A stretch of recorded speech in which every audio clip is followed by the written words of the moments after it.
Good afternoon. So moving systems, developing technology in your business, for many firms is a major undertaking and is a challenge. For those of you who are thinking about moving, we found that actually there's no better comfort that you can get from speaking to people or listening to people who've been through that journey. And that's what we've got for you today. So I'm really excited to welcome Paul Stokes of PFM Associates, who has been working with Time4Advice now for the last couple of years, I think, isn't it, Paul? Yeah, I think from the initial conversation through the initial assessment, etc., migration, and now we're probably 18 months in of full use, and it's it's great. So here we have somebody who has been through the pain of change, and I'm sure you'll be talking candidly about that as we go through this presentation. But what I'd like to do, I've got a series of sort of questions to sort of frame this conversation, and it will be really useful for our listeners just to get a bit of background about Paul Stokes, PFM Associates, where you've come from and where you're going. I've been in the industry over 20 years. A lot of that was with HSBC, starting on the client-facing financial advice side, and then doing more work around the proposition, product suite, and delivering solutions into various different countries around the HSBC expat network. Part of that actually included launching a platform. This is, 15 years or so ago now. And that platform was powered by some of the custody services we had in the group, and we had an advisor-facing front end, which was actually Advisor Office at the time.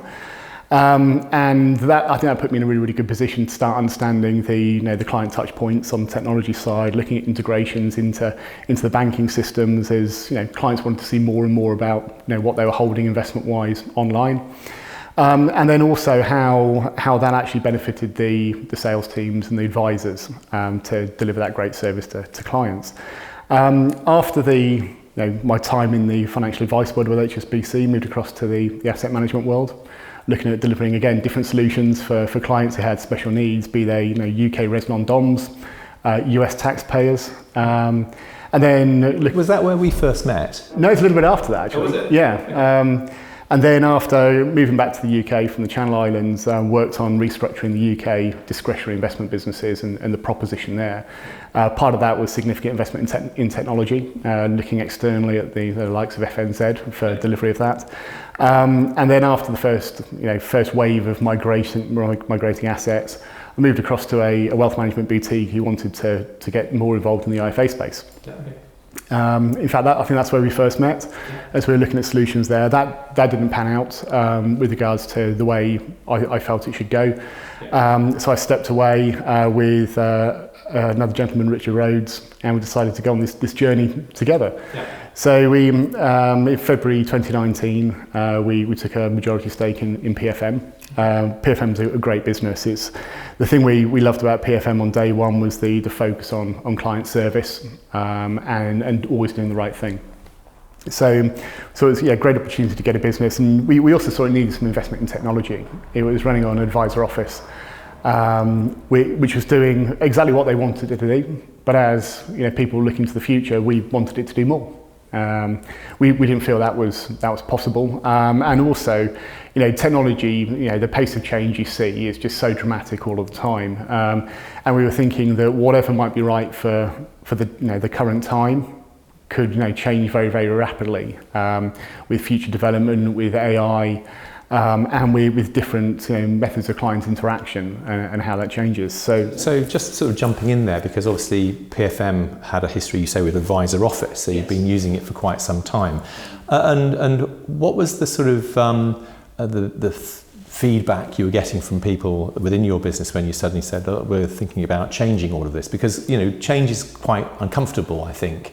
A lot of it, well, it's a very uncomfortable process. How did, having established, presumably PFM had Advisor Office for a number of years, how did your staff and how did your people react to you coming in and saying, we're going to change everything, we're going to look at technology, we're going to move things forward? What was the sort of feedback you got, and generally from the folk at the coalface, so to speak? That's a really interesting one, because we were very, very clear about the fact we wanted to move in a different direction very early on. So I think there's the initial reaction, I think, was a bit of nervousness, because for one, we were still building relationships with the team. We were new in at PFM as well. So I think the fact they were getting used to new people in the business, being told there's going to be change, I think there was nervousness. But I think the way we sort of addressed that was by getting the team very involved in the very early stages of the project with T4A, getting involved in working groups to discuss, where they see challenges in their day-to-day work, how technology can maybe help address that, giving inputs as well to your team as to how they work, but how they could be more efficient, and really just making them part of the decision-making process and part of the journey. That's really critical, isn't it? Because, as you say, you were relatively new kids on the block coming into PFM, and all of a sudden everything's going to change. So naturally there would be nervousness, and I suppose a lot of people are fearful that they don't know you, they don't know what motivates you, maybe the culture would shift. But by engaging with people early on and bringing them into the project and listening to them, that must have been a really powerful feeling for them to have that voice. I think so. And I think there's still, in some ways there still is, around the world, mistrust of the reasons people want to introduce more technology. I think there's always been that, I'd say that view that you bring technology in to replace people. Yeah. And it was certainly not that. And I think as people were involved in the process, they started to realise that's not the case. And the ultimate aim is to make everyone's life a little bit easier. And if we can do that with technology, that's absolutely great. And it's just building that trust of the team and listening to what they say. Whether it's how they track letters of authority, how they track new money coming in, inputting withdrawals, how they produce client reports at a touch of a button. All these little things are really, really important to advisors and the admin team in their day-to-day job, and ultimately that feeds through to the client's impact. And when people and the team started to realise that we only want what's best for the client, we want what's best for our team, that broke down all the barriers and a lot of the fear of technology. And as we went through that initial process of assessing what we needed for implementation and working with the T4A team about what CURO would look like for us on day one, we got to a point where I think we were probably about a month or so away from implementation, and then COVID kicked in around the world. Yeah, so it couldn't be worse timing for us. We had a team who'd been on a great journey getting ready for an implementation, and I think we had the implementation scheduled for around Easter last year, which was pretty much straight after the first lockdown kicked in. And with a lot of people quite rightly being a little bit nervous about such a big technological change within the firm coming along at a time when lockdown kicked in. There is a lot of open and honest discussions with the team about whether we put things on hold just until we see how things settle down. And I can't give the team enough credit, particularly on the admin side of the business, who are the heavy users of CURO and the heavy users of Advisor Office previously. They decided, let's do it. We've put all the work in, we've done the training, we've got to a point where we're as comfortable as we ever will be. Yeah. And whether we do that from home or whether we do that from the office, let's do it. Postponing at that point, we would have been postponing indefinitely. We're sitting here almost 18 months further down the line, and all being well, in the next couple of weeks, we'll start having more people returning to the office on a more regular basis. But as a business, we couldn't have waited 18 months for implementation. So we just felt that all that investment of time and effort would have been largely to waste. And I think the pandemic has been one of those really interesting things. Terrible, of course, absolutely horrendous in so many ways. But the impact on people's attitudes towards digital, their acceptance of working remotely, the responsibility that the employers are giving their employees, it's all about trust, isn't it? Things have changed radically, and I think that's just one example of how technology can make a difference. And I think it's interesting, your comments about the initial fear factor, perhaps, threatening jobs and all that sort of stuff. But actually, if you, as I'm sure you've pondered many times, looked at how people worked historically and how much time was spent doing mundane tasks, which frankly nobody enjoys, and the firm gets little value from, and it's prone to all sorts of risk and errors and all that sort of stuff. To have that improved, where time can be spent on more engaging, more interesting tasks. That's surely one of the major benefits that technology can deliver. It's that release of time, isn't it? Yeah, without question. Whether that's having more time to dedicate to speaking to a client on the phone if they phone up with a query, that's incredibly important. Whether it's when issues occur or we need to look at things in more detail, having the time to actually do that is invaluable, rather than, as you said, running through mundane tasks that no one really wants to do, but they've just got to be done. So the more of that we can either automate, or we can be confident that the data we've got in front of us is robust because it's coming from a single source, the more time we can spend on the value add, and whether that's the value add relationship directly with clients, whether it's the value add relationship between the advisors and the support teams. All of those are really, really valuable connections. So we need to make the most of them, and we need to make them as valuable as possible. It enables you to build trust, doesn't it? And I think that's really the key thing. And at the end of the day, actions speak. And if you're able to spend that time, deliver on the promises that have been made to clients, because now you've got time to actually understand what those are, and you've got more time to allocate to the creation of that trust. It's absolutely critical, I'm sure. So one question I've got to ask, because I know the viewers will be keen to hear the answer to this one. Why Time4Advice? I mean, presumably you did a lot of due diligence around the market. You looked at all of the other providers. Why Time4Advice? It links all the way back to one of the reasons we felt we needed a bit of a change from advisor office. What's right today might not be right in the future.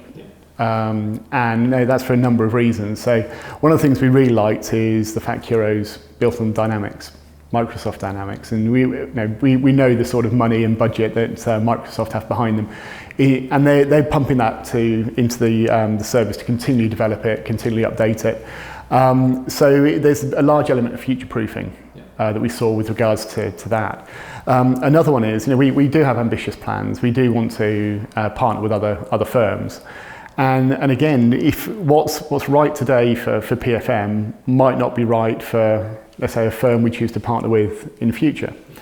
And we felt that CURO had enough flexibility within it, whether that's through creating workflows and automating processes, or just the way it gives the richness of data you can then extract. It allows firms to not massively change their business model in order to adapt to it, which makes that change management piece so much easier. If people can still get on with what they're very, very good at with the minimal disruption in the background, yes, it might look a little bit different, but as long as the process is relatively similar, that just takes the pain away, I think, from the change. That was really important.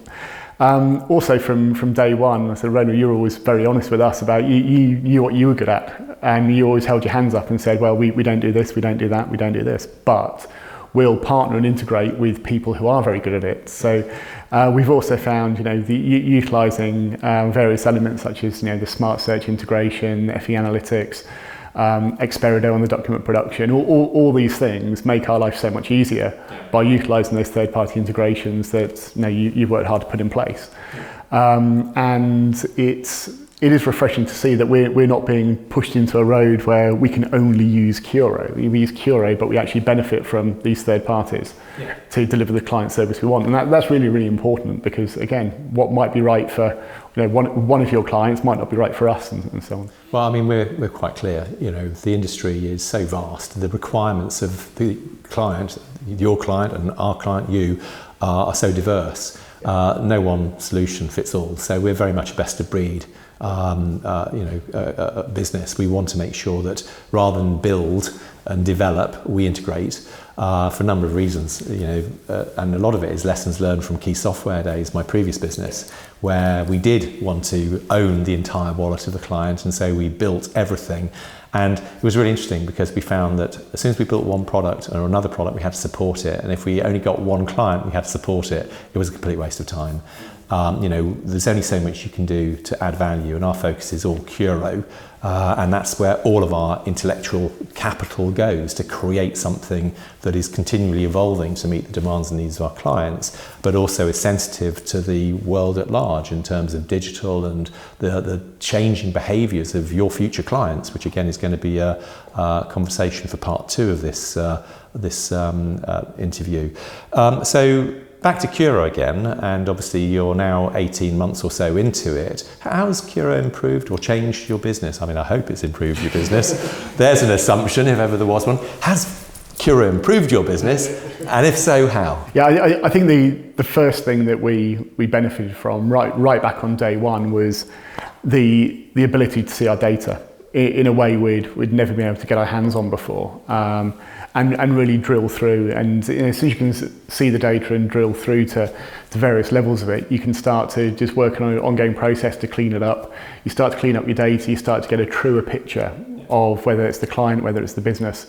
Running through all areas, we look at our MI, we look at our the finance side of things. We use it for compliance and regulatory oversight in a way that you'd expect. So rather than running countless spreadsheets for various pieces of information, if we can create a dashboard that gives the management team snapshots of areas that are really important, because there might be a regulatory requirement behind it. It might be just a theme we're looking at in the business at any particular time.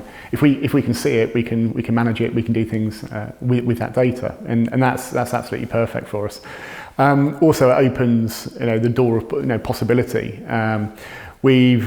We've always wanted to give clients great client reporting as part of our ongoing service package. That's just come on leaps and bounds. It's more personalised than it ever was. It's more visually attractive than it ever was. The time to produce it has come down significantly.